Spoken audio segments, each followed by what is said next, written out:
আমি চ্যালেঞ্জ দিলাম, জামাত ইসলামের কোন নেতা বলেছে আমার কাছে যে জান্নাতের টিকিট আছে বিক্রি করছি?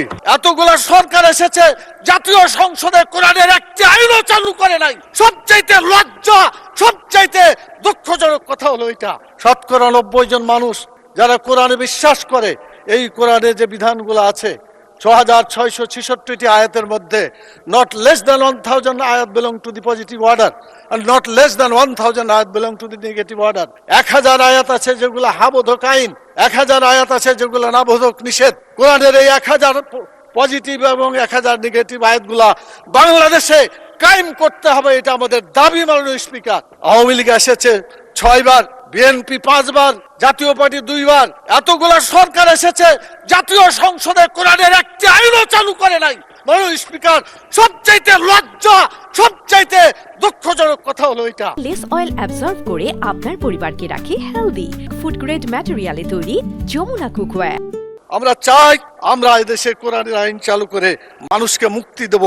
আমি মাননীয় প্রধানমন্ত্রীকে বলবো, আপনাকেও জিজ্ঞাসা করা হবে, আমাকেও করা হবে, বাংলাদেশে কেন নামাজ চালু করা হলো না? কেন যাকাত চালু করে ক্ষুধা, দারিদ্র, বেকারত্ব দেশ থেকে দূর করা হলো না? কেন ভালো কাজ চালু করে মানুষকে শান্তিতে থাকতে দেওয়া হলো না? কেন খারাপ কাজগুলো বন্ধ করে অশান্তি থেকে মানুষকে রক্ষা করা হলো না? টিকিট বিক্রির একটা কথা বলা হয়েছে।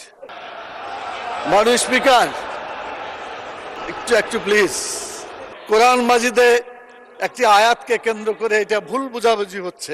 আল্লাহ তাআলা সূরা তওবার 111 নম্বর আয়াতে বলেছেন যে আল্লাহ তাআলা জান মালকে কিনে নিয়েছেন জান্নাতের বিনিময়ে। এটা আল্লাহর কথা। আপনি জানমাল দিবেন, বিক্রি করবেন, জান্নাতে যেতে পারবেন। জানমাল আল্লাহর পথে দিবেন না, আপনার কপালে জান্নাত হবে না। এটা আল্লাহর কথা, এটা মানুষের কথা না। আমি চ্যালেঞ্জ দিলাম, জামাত ইসলামের কোন নেতা বলেছে আমার কাছে যে জান্নাতের টিকিট আছে বিক্রি করছি?